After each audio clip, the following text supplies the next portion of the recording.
Broad Street Review podcast is an extension of Broad Street Review, Philly's home for arts, culture, and conversation, an online arts and culture journal covering the greater Philadelphia area.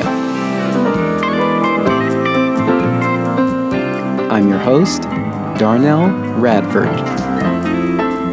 Today on the podcast, director Rebecca Wright, playwright A.Z. Espinoza, and performer-composer Pax Rustler drop in to talk about the EgoPo production, The Drag, by Mae West.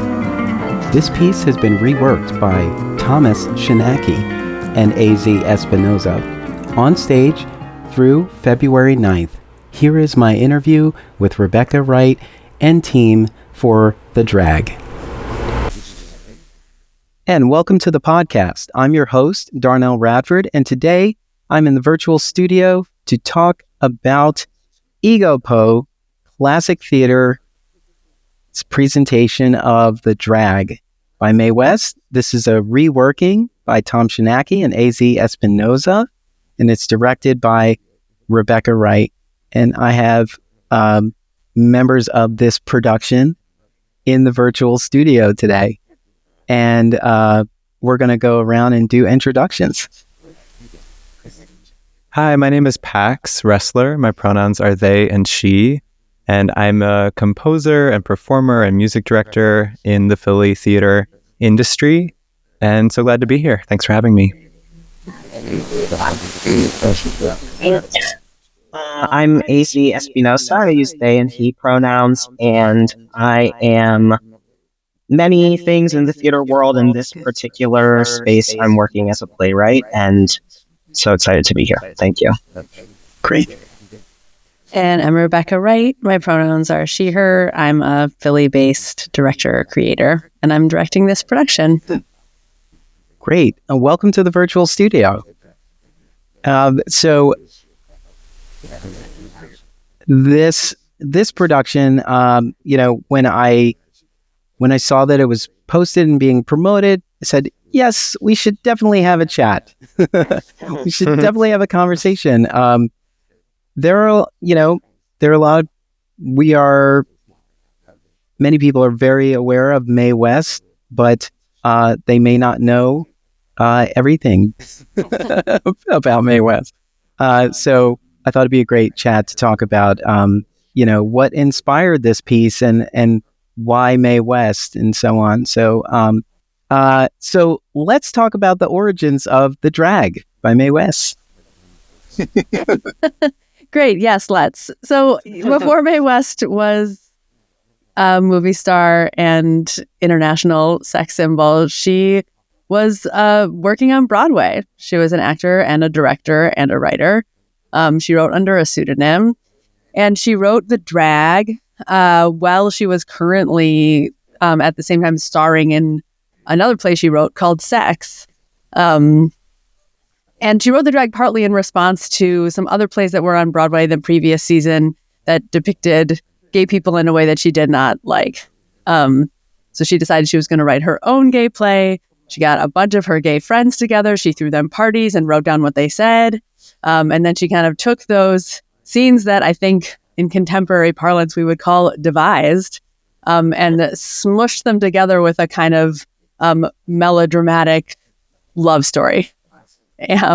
So it's when I first read the script, I was like, wow, what a wild mix of things. There are parts of this that feel really contemporary and like different slang, but same vibe, basically like hanging out with my friends. And then there are other parts that feel like extremely dated, and just of their moment in terms of the style of relationship and the theatrical arc and stuff like that. So that was the kind of my first encounter with it, and part of what led me to want to work on the play in this other way that kind of built a bridge between the text that Mae West wrote and the audiences of Philadelphia today.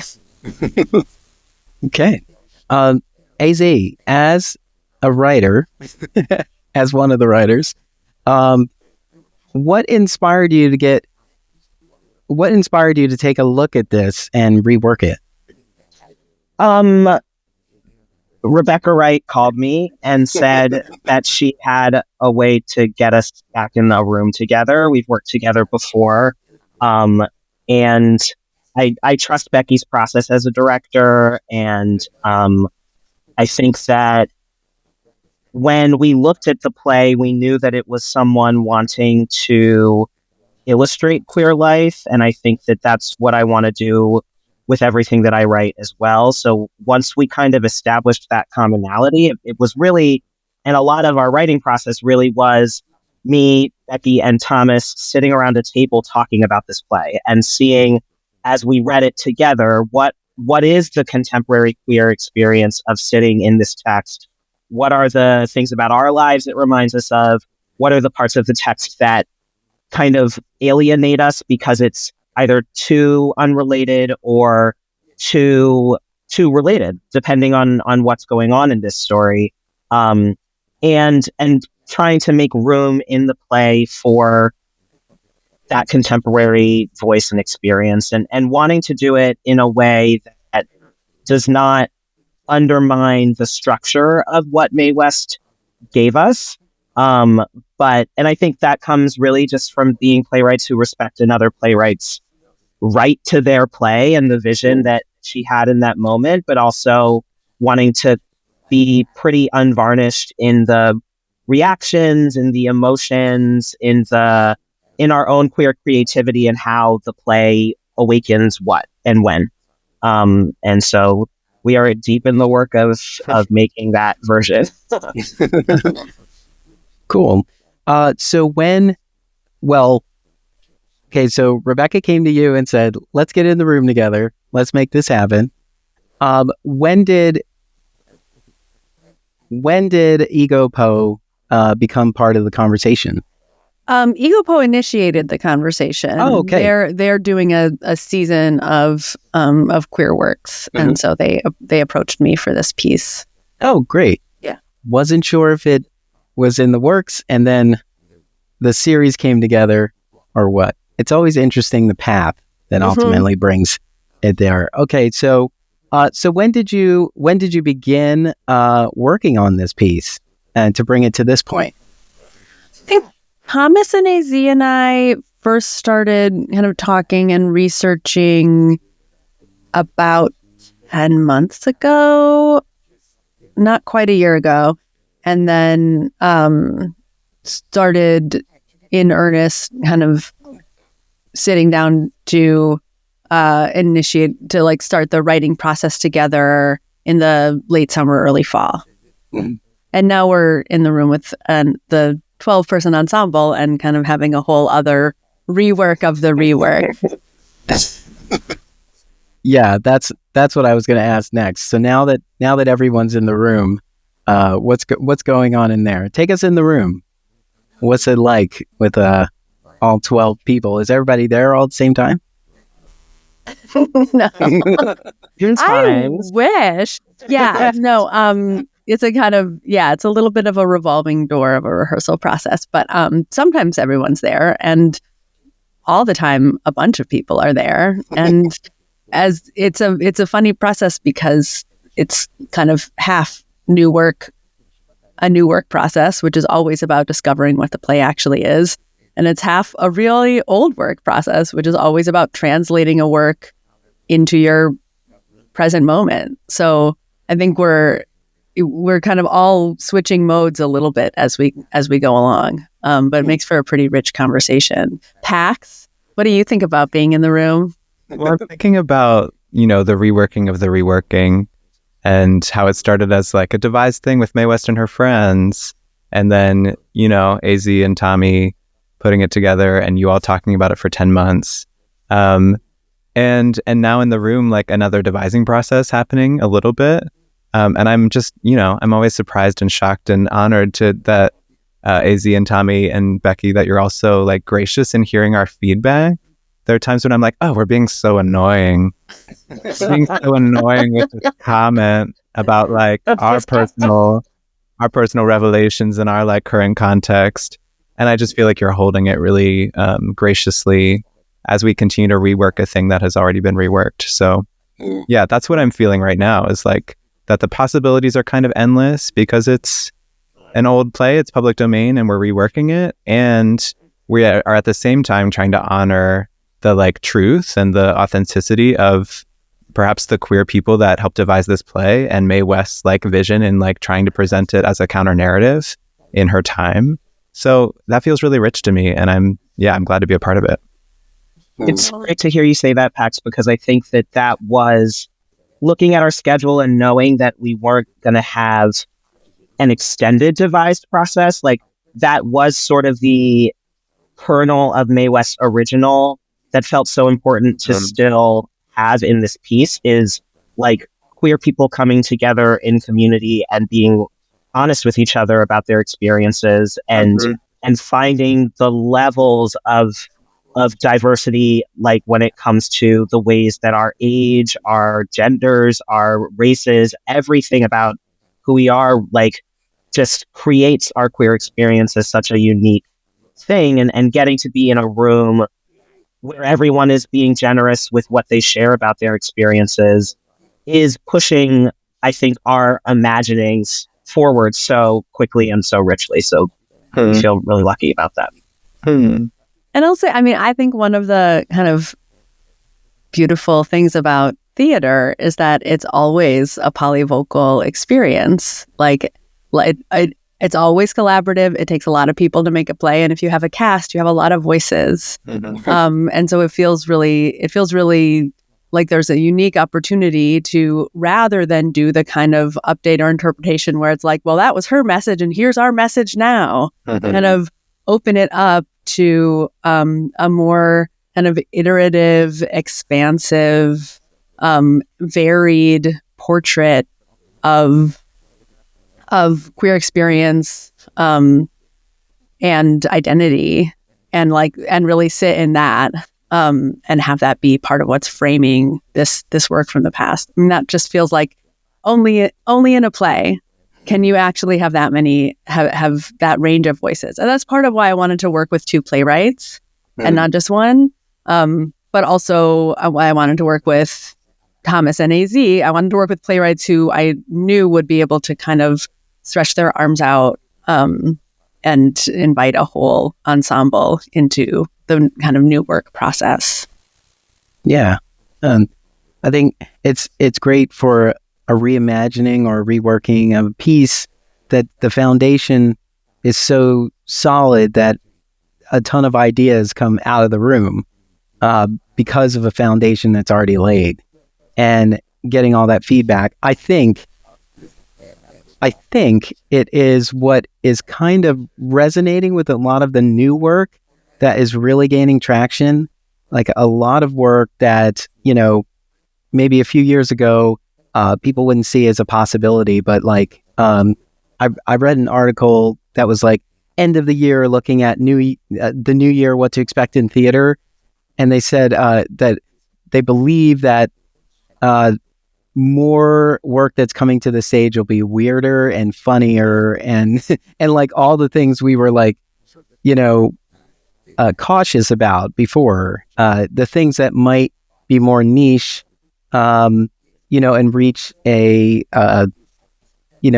focused audience, but this will be much more valuable because it is what we're looking for, and not just something generic that everybody can go, oh, that was nice. Yeah, I think it makes me think about how queerness in art is about form and not just content. That like we can talk like really earnestly about the things we want and the content that like is our queer lived experience, but there's something really powerful in doing it through the form too. There's power in doing it through camp and through the absurd. And that is like a very queer thing to watch, I think, that like sometimes speaks more to the content than the content could. Yeah. So I noticed the production has a choreographer. Yes, it does. Lucky us. So does that mean it is it movement, or are we looking at a musical? I mean, as written in Mae West's script, even if you do nothing to it, the kind of centerpiece of the script is a big drag ball, this huge party with singing and dancing. that one of the characters throws at their home. So, so part of the impulse came just from that, like what's on the page. You need, it's nice to have somebody focused on that part of the work. We're building that out a little bit. I mean, there's more movement, a little more dancing, a little more physical theater storytelling than just that drag ball. But, people who come see this play, our production of the drag, will see the entirety of Mae West's text. We're not getting rid of anything. There's no scene that becomes a dream ballet. We're messing with it and we're adding things to it and we're commenting on it, but there's the text is also there. And just to Pax's point about form, I think one of the things I'm most excited about with where we're at in the process and the experience of writing this is that for me, I think a lot of queerness is an embodied experience. And so it's impossible to write queerness without writing movement. And I think that a lot of what was fun about Becky, me, and Thomas gathering before we were in the room with actors is the imagining of movement and like what are the contemporary queer like embodied expressions that come up for us when we're reading this and now to actually see it coming together, it's just it really is a dream just because like that's what, in my opinion and Thomas's opinion and Becky's opinion and now in this larger group, our opinion is that it needs that movement to bring it to now. And so it does feel like form being the content because I think that is ultimately what we're trying to get on the page is a way to pull the drag it into the current year in a way that feels joyful and inclusive to our experiences. Cool. So as you come together and you have all these ideas, I always wonder, like, one, how many of those ideas actually make it in, and the ideas that don't, do they inspire future works? Are they being tabled? You know what? This is a great idea. Let's talk about this once we get this on its legs. Are there any ideas that come from this that are spawning future projects? Probably. I feel like there's definitely what I've learned, and again, another reason to celebrate choreography in this piece is that some of the ideas I started out with, we have a lot of characters to make room for. There's the characters that I super got attached to in that first draft, and now trying to like relearn the world now that the room is fuller means that there's just not room for certain things that I can trust, like, oh, that's going to show up in a different form or a different aesthetic. Like, it's a joke I cut, but like there's a dance move that lives in the same world. And it's kind of fun to be able to be less precious with the writing in that way, to know that all the ingredients are on the table. And there are other ways for those things to shine. And I think that because I've been working on my own more internal work at the same time, like I'll read a line and realize that actually is for a different, it's not even a new thing. It's just another thing. Like, oh, and I think that shows how much Mae West's work really is literally in conversation with queer contemporary work. That like, when I'm thinking about Mae West, I'm partly writing my own plays because it's still the same questions, or it's still the same, this interest in placing drag in theater and what that does to the theater experience, because they're two very different forms and traditions. So I think that has been my experience of having to ask myself, is this for this? Or is this just inspiring me to look at something else differently in a way that's really productive? All right. Can we, let's talk about the cast that you brought in. Can you talk about the people who are a part of this overall? Yes. I mean, what a bunch of superstars. Yeah. Yeah. It's an all-star lineup. It's a 12-person cast. some folks are double cast. There's like some roles that are multiple roles, and everyone has a base character because there is this like convention of kind of pressing pause and talking about the drag a little bit. But we have, you want me to like list them? I will list them. Sure. We have Anna Lieberman, Donovan Lockett, Doug Green, Pax, V. Sterling, Chris Davis, oh my goodness, I'm going to forget, Jamika Wilson, Eli Lynn, Dallas, Jamar, Max Vesapoli, Lex Damabong, and Joyous Whitford. And I'll say too, just since you asked about choreographer before, I mean, part of the deal with the choreographer also is that Paul Turner is like the definition of an icon. I would want him on anything I ever made. He's just fantastic. So some of that is like, let's also have that voice in the room. That's great. Yeah, this is an amazing group of artists working on this. Like, there, listeners, if you've heard those names, I'm sure you've seen them on many of the stages here in Philly. So yeah, coming to this production, you'll see some familiar faces as all of this comes together. So set the scene for an audience goer.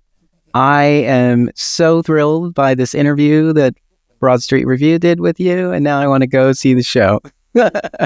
I'm buying 2 tickets because theater's more fun with a +1, and so now I'm at the space. What can I expect visually? It's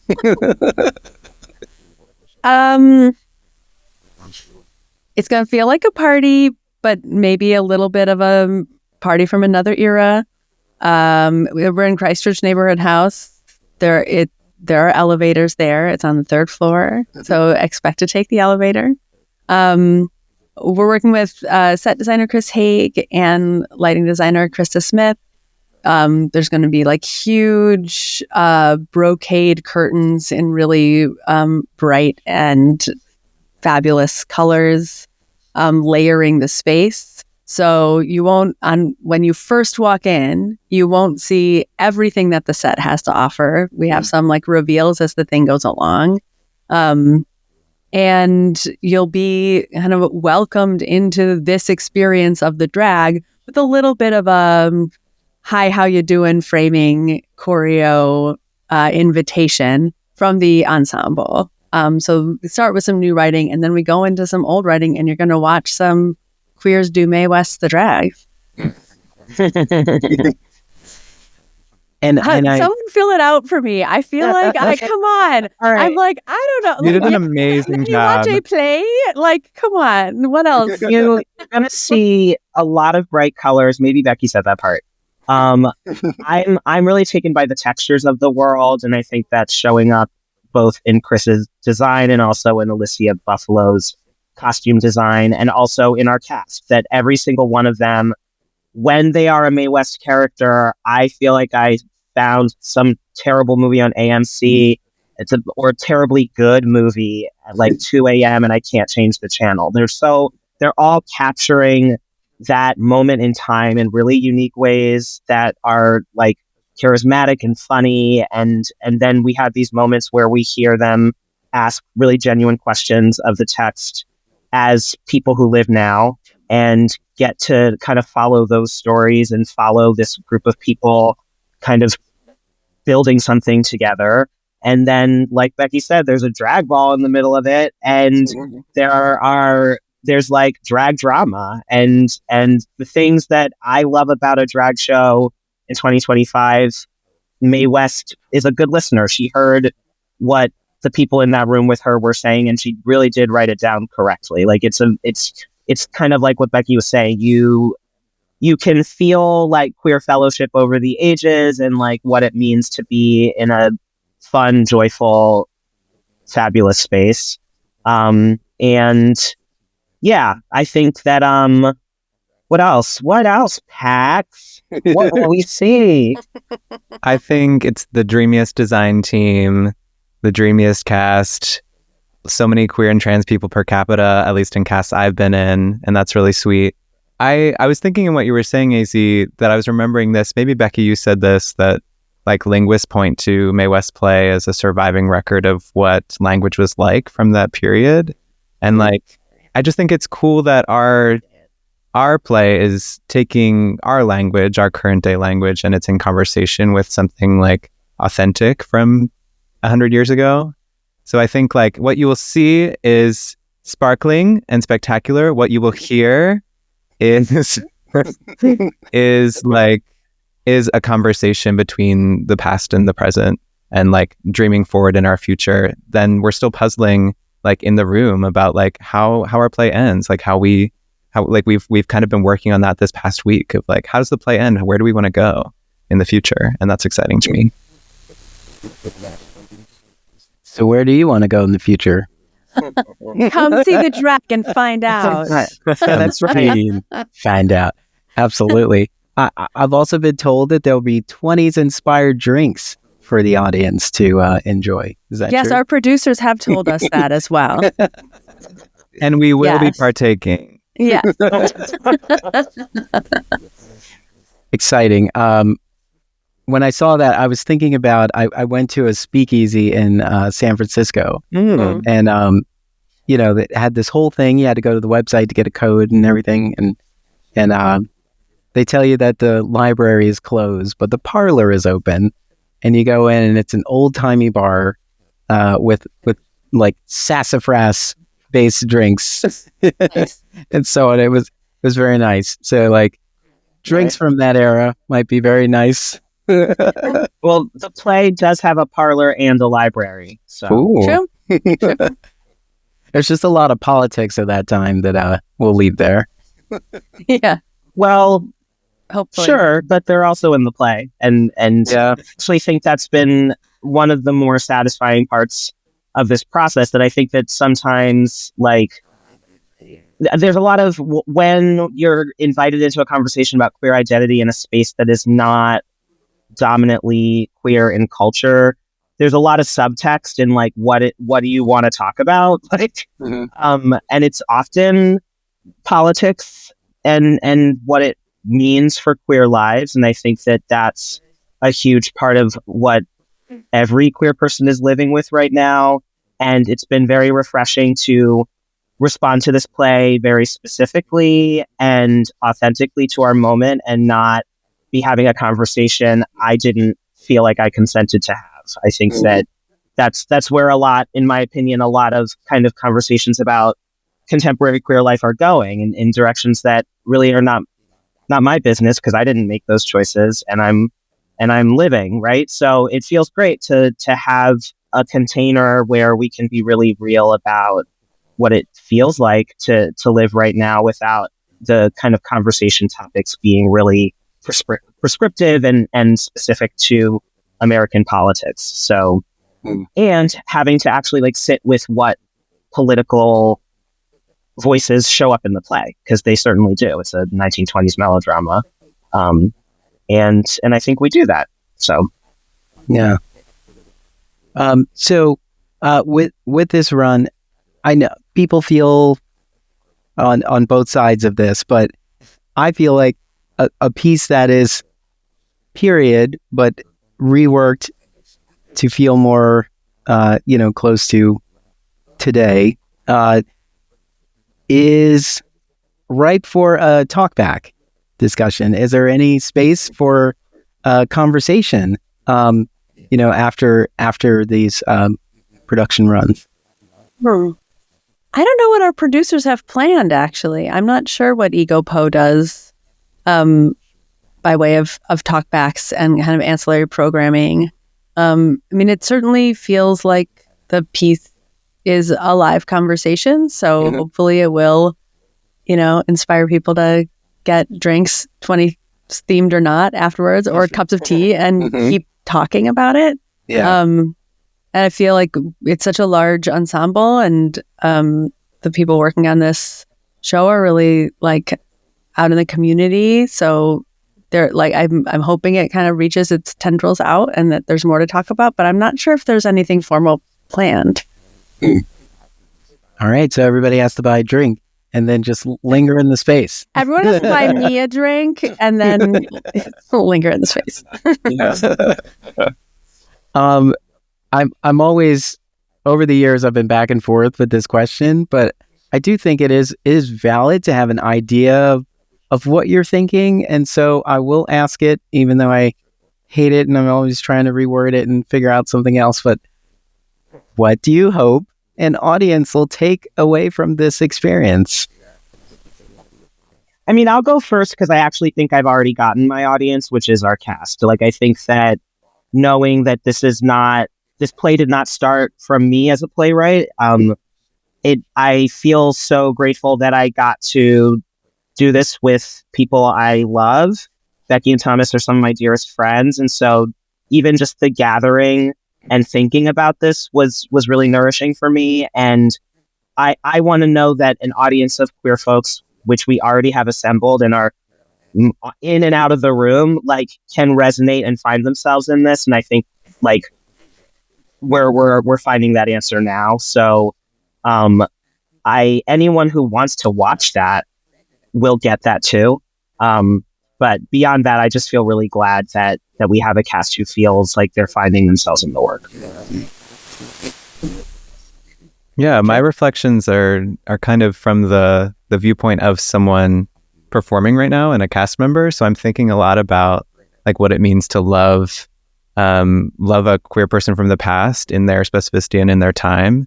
And I hope that the audience comes away with empathy and love for the characters that we're playing, and then like can kind of feel us like embracing them and like holding them in our future context, and not dismissing them, not shaming them for their experiences, but like seeing their resonances today and actually having the challenges of their lives really like push us forward and dream even more queerly and even more like fantastically into the future.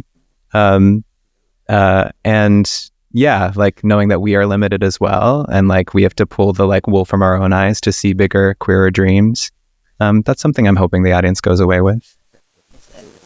Nice.